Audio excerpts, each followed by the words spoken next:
take up this issue of circularity again. What I think is what I become. Be very careful what you're thinking. Be vigilant. Be very creative and very lovely. And your being and life will unfold accordingly.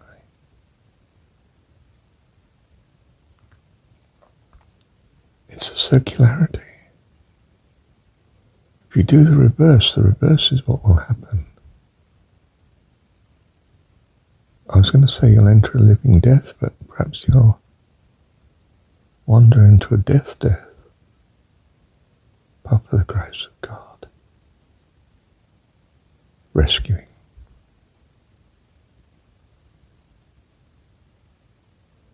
He is our loveliness, literally and spiritually speaking, figuratively speaking too. He is our loveliness in all the ambiguity of that statement.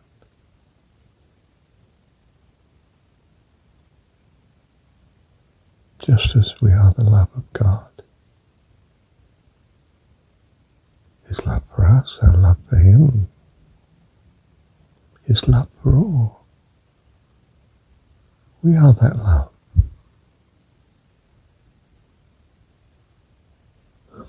We have this inclination to choose such because we are born of his goodness. How wonderful. Yes, the argument is circular.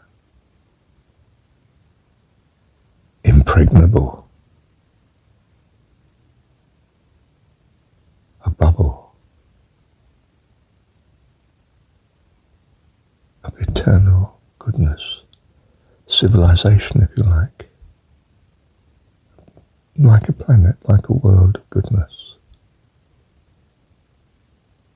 Bubble.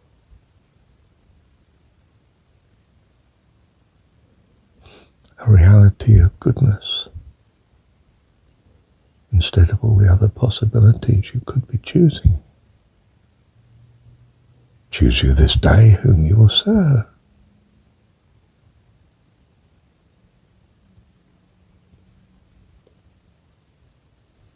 That you be blessed. And you add to the wonderfulness of God's family. Your very beautiful self as such. By his grace, by his loving kindness. Thank you, Dad. So I say more. I say it isn't circular. It's spherical in all dimensions.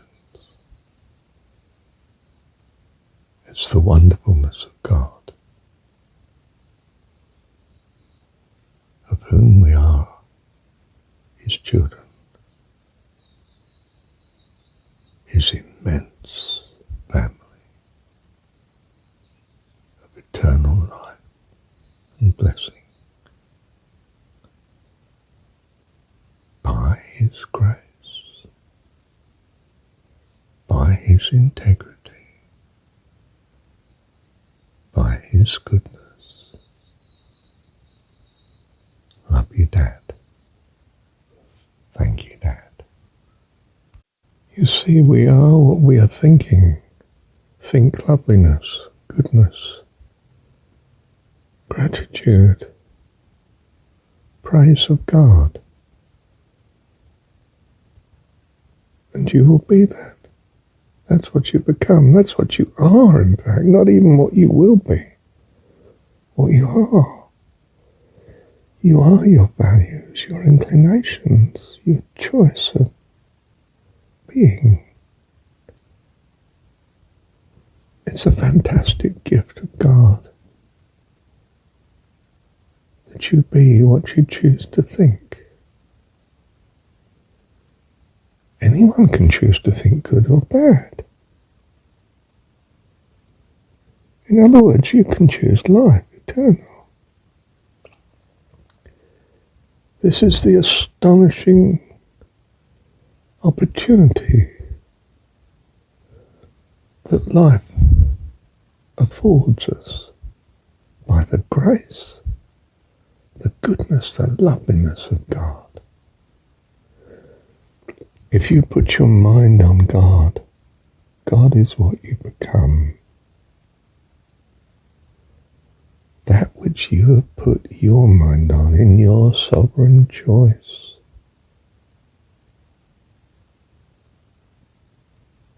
How unspeakably amazing and wonderful. Thank you, Dad. What an amazing circularity. I call it spherical because it seems to be in all the dimensions. Literally, what I think is what I make.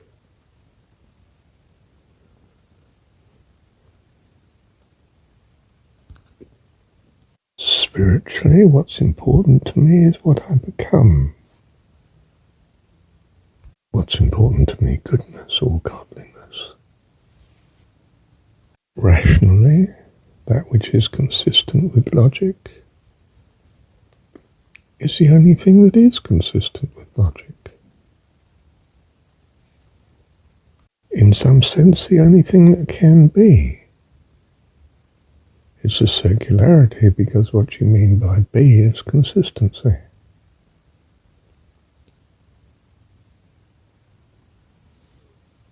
That which is consistent can exist. That which is not consistent cannot exist. There's a circularity too in the choice of dimension of relationship.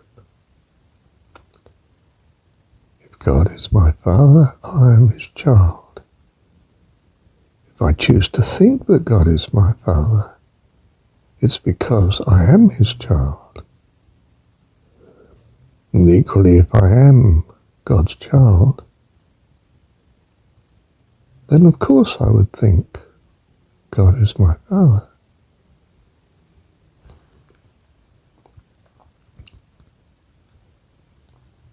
That's circularity.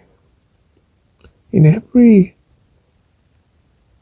dimension that occurs to you, there is circularity. This feels hot relative to that being cold. How do you mean that feels cold? Well, relative to that which feels hot. Well, what is that which feels hot? That which doesn't feel cold. I mean, it's totally circular.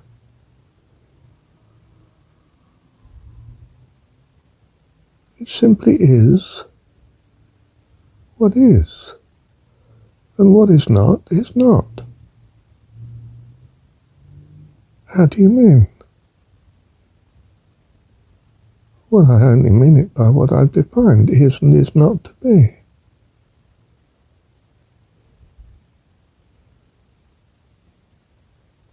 To be is to exist. What do you mean, exist? Well, it's to not be nothing. What's nothing? Where nothing exists. That's circular. Yes. It's inevitable. The impregnability of circularity is that it is impregnable.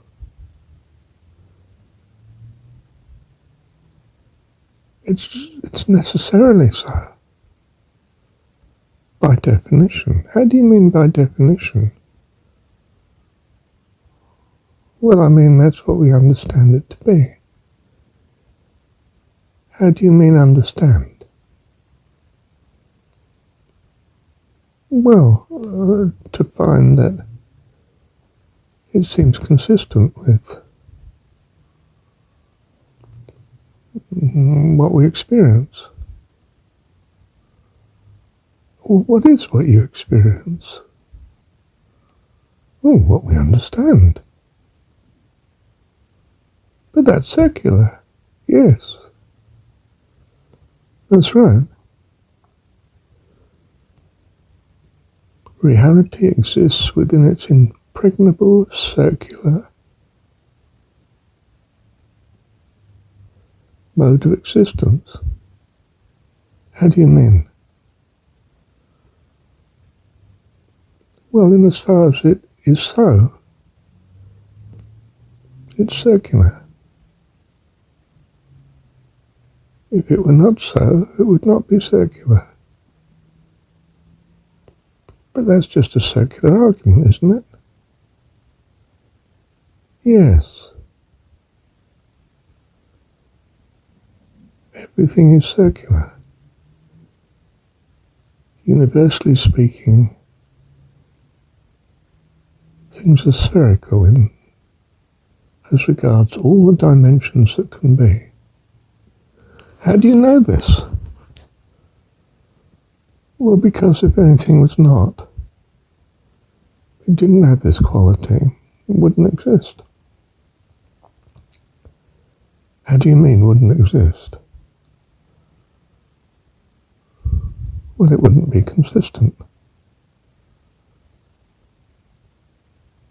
But that's circular, that argument. Yes.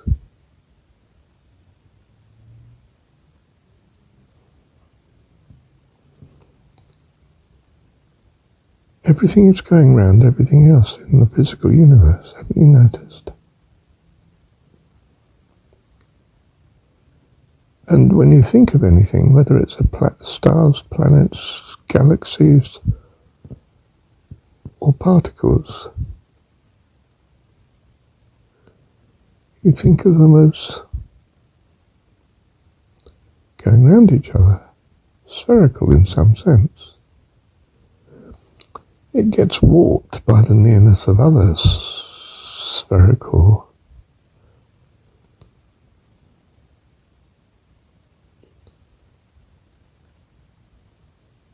and by spherical we mean relationship of its boundary to its centre.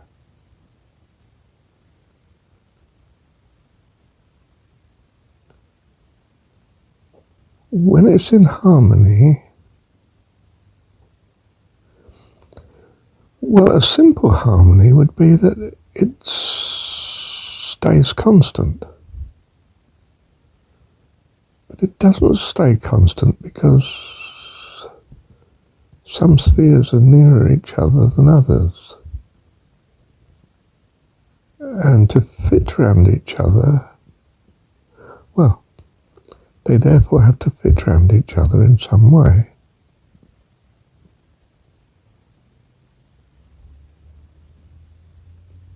So they have a sort of average distance to each other that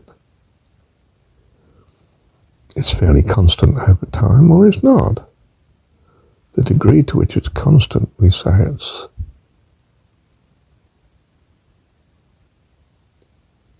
still life.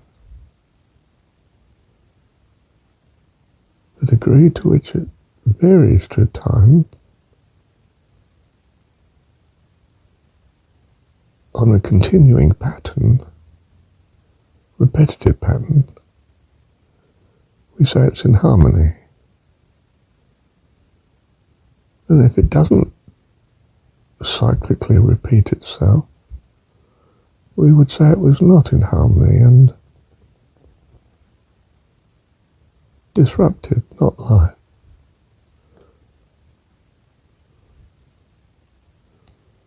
Although life seems to be the change. Too much change is chaos, too little is death. Ah!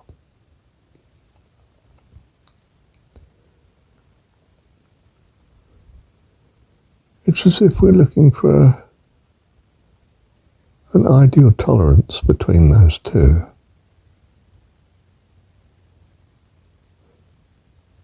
Between a complete harmony, a simplistic harmony, the greatest of which is death, everything not moving. And the other extreme, a chaotic inharmony, where the change is so varied and incomprehensible, there's no peace. It defines what no peace is. Varied and incomprehensible. Whereas death is not varied at all. And again, no comprehension.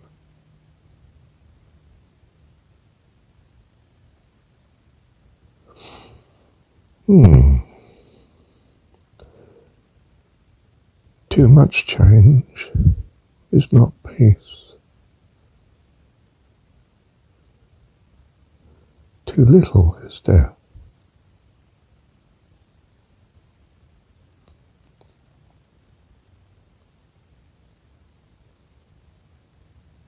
Too much joy is intolerable. Too little is death.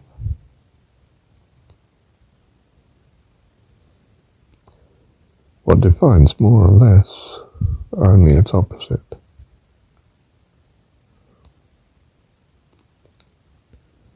Existence is the contrast of opposite, the conception of opposites. Living is conception. To conceive is birth. Oh yes, it's built into our language, isn't it? Oh, thank you, Dad. I think it may well have been Manu, great seer of the past.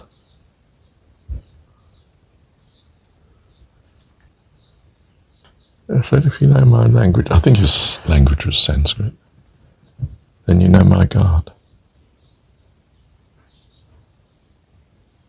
You tend to think of your language as a bit of a scruff ad hoc adjustment to the past. In some ways it is. But the adjustment is fascinating. It reveals what we value. For we specify and define whatever entity we identify as important to us, perhaps a benefit or a cost, good or bad, you know. Our language reveals our God. Got in the back of my mind John 17 again.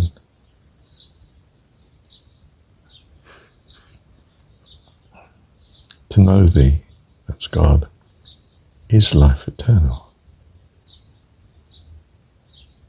Our language is, if you like, the visibility, the tangibility of our thoughts. And we have an important injunction to tell the truth. Not to deceive, in other words, with words contrary to what is really the truth.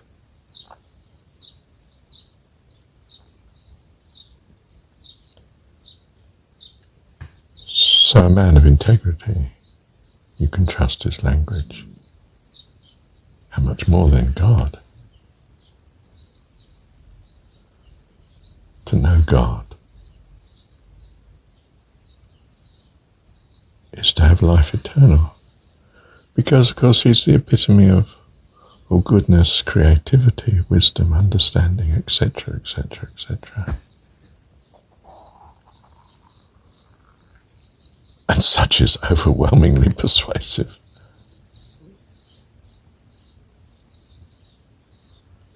Your view of God becomes, what do you think? which is the very evidence of what you are, as we understand it in this existence. For what you are is understood to be according to your values that steer all the time what you think. Your values are, in a sense, the propensity, which is the you behind the thinking and the words and the actions. They speak as for your being. And of course we're here in this classroom adjusting our values, that our being be eternal and full of that which is valued.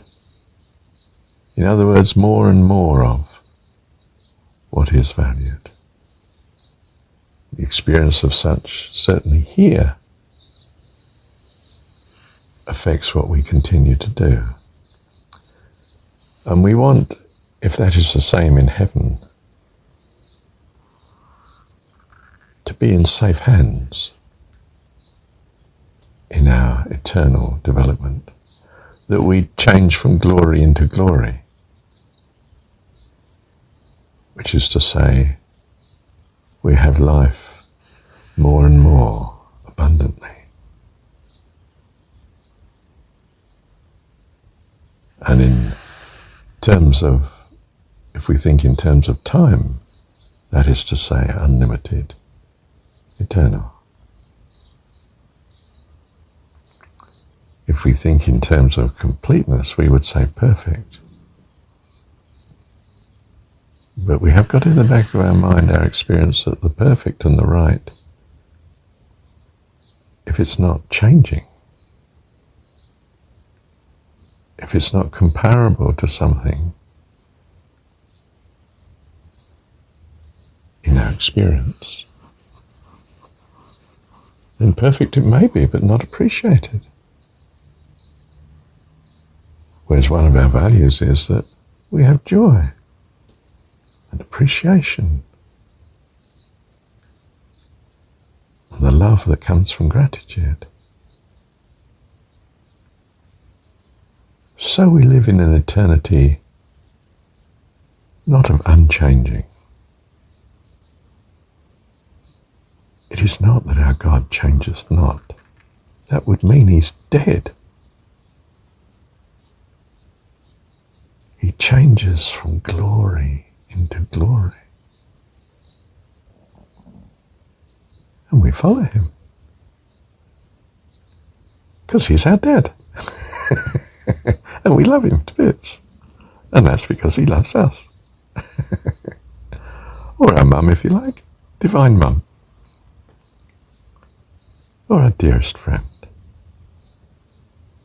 Our dearest eternal friend. Love you. Thank you, Dad.